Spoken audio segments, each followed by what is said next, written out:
प्रभु कहते हैं जितेंद्रिय। जितेंद्रिय किसे कहते हैं? श्रुत्वा स्पृष्ट्वा च दृष्ट्वा च भुक्त्वा घ्रात्वा च यो नरः न हृष्यति ग्लायति वा सा विज्ञेयो जितेंद्रियः। शास्त्र कहता है कि जिस उपासक में ऐसी महिमामयी स्थिति जागृत हो गई है, सुन करके, श्रुत्वा स्पृष्ट्वा छू करके, दृष्टवा देख करके, भुक्त्वा खा करके, घ्रात्वा सूंघ करके भी ना तो वो सुखी होता है ना दुखी होता है, ना हर्ष होता है ना शोक होता है, उस उपासक की जितेंद्रियता सिद्ध हो गई है, वो जितेंद्रिय हो गया है। कैसी भी अनुकूल वस्तु, बात, व्यक्ति, स्थान, कुछ भी उसको कोई हर्ष नहीं है। कैसी भी प्रतिकूल परिस्थिति, प्रतिकूल भोजन, प्रतिकूल गंध, प्रतिकूल व्यक्ति, उससे कोई द्वेष नहीं, न हर्ष है न शोक है, शम है, वही इंद्रिय विजेता माना जाता है। इंद्रियां प्रत्येक अपने विषय में राग और द्वेष लिए हुए जिनकी विचरती हैं, वो अजितेंद्रिय है। हाँ, ये अच्छा है, वो हर्ष हुआ हृदय में, आज ये पाएंगे, ये देखेंगे, ये सुनेंगे, ये सूंघेंगे, ये जो हर्ष हो रहा है इसे ही राग कहते हैं। नहीं, ये उपासक त्यागता है पर द्वेष भाव से नहीं, शास्त्र निषेध करता है इसलिए त्यागता है। एक होता है द्वेष पूर्वक त्यागना, ये हमें पसंद नहीं, उसमें हमारी पसंद नापसंद की बात नहीं, शास्त्र आज्ञा है, गुरु आज्ञा है, इसलिए उसका हम त्याग करते हैं, और जो शास्त्र विधान है, गुरु आज्ञा है, उसे हम स्वीकार करते हैं। न राग पूर्वक हम स्वीकार करते हैं, न द्वेष पूर्वक किसी वस्तु व्यक्ति स्थान का त्याग करते हैं। समझिए, हम राग पूर्वक किसी वस्तु व्यक्ति स्थान को स्वीकार नहीं करते, ना द्वेष पूर्वक किसी वस्तु व्यक्ति स्थान का त्याग करते हैं। शास्त्र पद्धति के अनुसार, हम गुरु आज्ञा के अनुसार हम स्वीकार करते हैं और त्याग करते हैं। अपने परम कर्तव्य का पालन करने में जो भी हमें निषेध किया गया है उसका हम त्याग कर रहे हैं, द्वेष पूर्वक नहीं, घृणा पूर्वक नहीं, नफरत पूर्वक नहीं। वो ऐसा उपासक जितेंद्रिय माना जाता है। राग द्वेष से युक्त इंद्रियां हमको ऐसे कर्मों में फंसाती रहती है जिससे हमारा अगला जन्म निश्चित है। राग द्वेष रहित होकर के जो इंद्रियां विचरती हैं वो जितेंद्रिय मानी जाती है। साधक को चाहे जितनी अनुकूल परिस्थिति आ जाए, आना नहीं चाहिए, द्वेष नहीं करना चाहिए। ये जीवन मुक्त होने के लिए, भगवत प्रेम प्राप्त करने के लिए अत्यंत आवश्यक है। पूज्यपाद सिउड़िया बाबा जी से एक उपासक ने कहा कि जहां यहां प्राया जाते हैं वहां पूरी कचौड़ी यही पकवान मिलता है, तो रोज रोज पकवान पाके जी उग जाता है। तो बाबा ने कहा फिर जाके ब्याह कर लो और पत्नी से अनुकूल भोजन बनवा के पाओ।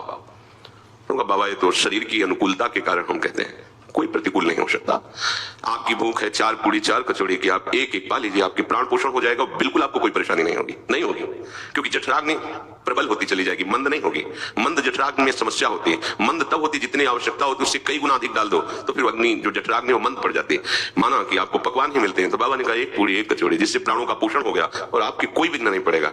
तो हमको ये देखना है, हमें किसी वस्तु से द्वेष नहीं कर, ये नहीं, ये हाँ ला, ऐसा नहीं, किसी व्यक्ति से नहीं, किसी पदार्थ से, क्योंकि सब भगवत स्वरूप है। हाँ, शास्त्र जिसे निषेध करता है हम आज्ञा पालन के लिए हम उसका त्याग करते हैं, द्वेष पूर्वक नहीं। शास्त्र जिसका विधान करता है हम आज्ञा पालन के लिए उसे स्वीकार करते हैं, राग पूर्वक नहीं। साधु राग द्वेष पूर्वक त्याग या ग्रहण नहीं करता, शास्त्र सिद्धांत के अनुसार ग्रहण या त्याग करता है। तो जितेंद्रिय अत्यंत आवश्यक है। अगर आप इस बात पर ध्यान नहीं दिए तो ये इंद्रियां ही परमधन स्वभाव की मन को अधीन करके, मन बुद्धि को अधीन करके इस जगत में ही लगाए हुए है। देख लो, श्रुत्वा स्पृष्ट्वा दृष्ट्वा भुक्त्वा घ्रात्वा, ये सुन लूं, ये छू लूं, स्पर्श कर लूं, देख लूं, खा लूं, सूंघ लूं, बस मन ये 5 इंद्रियों को लेकर के प्रकृति में विचरण करता रहता है। भगवान ने कहा मना कष्टानि इंद्रियाणि प्रकृतिस्थानि कर्षति, मन ये 5 ज्ञान इंद्रियों के साथ ये 6 प्रकृति में सदैव विचरते रहते हैं। उपासक प्रकृति में नहीं विचरता, वो भगवान में विचरता है। वो श्रवण इंद्रिय से भगवत वार्ता सुनता है, वो प्रभु के रूप का चिंतन करता है, शम में प्रभु की भावना करता है, वो प्रभु का प्रसाद पाता है, वो सूंघता है तो प्रभु के प्रसादी पुष्प इत्र आदि सूंघता है। वो अगर किसी का भी स्पर्श करता है तो भगवत भाव से स्पर्श करता है, किसी कामना से नहीं। उसकी इंद्रियां परम पावन हो गई, वो जितेंद्रिय हो गया। देखना, इंद्रियों के न घोड़े भगे, रात दिन इनमें संयम के कोड़े लगे। छूट कर दी इंद्रियों की तो फिर साधक की किस बात के, उपासक किस बात के। ये इतना महत्व भोगों का बढ़ गया है हमारे हृदय में कि ऐसा लगता है मैं इस वस्तु के बिना, इस व्यक्ति के बिना जी नहीं सकते। कितना मतलब हमको इंद्रियों ने परास्त कर दिया, कैसा अज्ञान छा गया कि जो हमारा स्वरूप है असंगोहम, वो संग से कितना पतित हो गया कि वो सोचता है मैं इस शरीर के बिना नहीं रह सकता, इस भोग के बिना नहीं रह सकता, इस विषय के बिना नहीं रह सकता। अगर ये कोई बात हृदय में आ रही है तो समझो अभी साधना के पथ पे ही नहीं आरूढ़ हुए। देखो अपने जीवन में झांक के देखो, क्या ऐसा लगता है आपको कि इस व्यक्ति के बिना नहीं जी सकता, इस वस्तु के बिना नहीं जी सकता, ऐसा? हाँ, वृंदावन के बिना नहीं जी सकते, सत्संग के बिना नहीं जी सकते, प्रिया प्रीतम की स्मृति के बिना नहीं जी सकते, उनकी सेवा के बिना नहीं जी सकते। हाँ, अब बात आ गई, इनसे विमुख अगर कोई भी वस्तु, व्यक्ति, स्थान आपके हृदय में अधिकार किए है तो झटपट उसको निकाल डालिए। अगर नहीं निकालेंगे तो संपूर्ण हृदय पर जब जागतिक आसक्ति का अधिकार है तो फिर प्रेम कहां प्रकट होगा? खाली हृदय में ही प्रेम प्रकट होता है। अगर ये प्रपंच भरे हुए हो तो कैसे होगा? बात करते हैं कि हमें श्री जी चाहिए, हमें प्रभु चाहिए, और अंदर से देखो तो हम एक छोटे छोटे विषय में इसके बिना नहीं जी सकते। ये तो चाहिए ही, जब तक ये है कि ये तो चाहिए ही, तब तक श्री जी मिल जाए ऐसी चाह प्रकट ही नहीं हो सकती। जा ही न चाहिए कबहू कछु, जिसे कभी कुछ नहीं चाहिए, जैसी भी परिस्थिति है उसमें राजी है। जोई जोई प्यारो करे सोई मुहि भावे, इससे बढ़िया जितेंद्रियता क्या होगी? प्यारी जैसी व्यवस्था कर रहे उसमें हम प्यारे कर रहे हैं इसलिए राजी हैं। वो चाहे प्रतिकूल व्यवस्था लगे हमारे मन को, चाहे अनुकूल लगे, अपने को इस भाव से चलना होगा। जितेंद्रिय होना बड़ा कठिन और जितेंद्रिय होना बड़ा सरल है। कठिन है उनको जो अपने बल से होना चाहते हैं, और सरल है उनको जो प्रियालाल की चरणारविंद की आसक्ति से होना चाहते हैं। बहुत सरल है।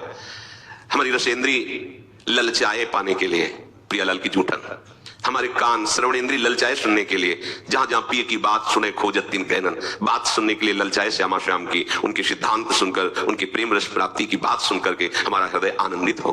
हमारे नेत्र ललचाए प्रियालाल के जनों के दर्शन के लिए, प्रियालाल के दर्शन के लिए, श्री विग्रह के दर्शन के लिए, शम में भगवत भावना करके दर्शन करने के लिए। हमारी घ्राणेंद्री सुगंध के लिए ललचाए प्रियालाल की प्रसादी चरणारविंद में चढ़ी हुई तुलसी पुष्पादि, उनके श्रीअंग स्पर्श किया हुआ इत्र आदि, ये हमारी घ्राणेंद्री ललचाए। तो जितेंद्रिय प्रियालाल के इस संबंध से स्वाभाविक आप हो जाएंगे, आपको कुछ नहीं करना पड़ेगा। और अपने बल से जितेंद्रिय होना बहुत कठिन होता है, क्योंकि कहीं ना कहीं अहम की धरा होती है। समेट तो लिया पर बिखरने में देर नहीं लगेगी, और यहां बिखरने लायक ही नहीं रह जाती इंद्रियां, इतनी आसक्त हो जाती है कि फिर उन्हें और किसी वस्तु, व्यक्ति, स्थान की जरूरत ही नहीं होती। प्रभु कह रहे हैं जितेंद्रिय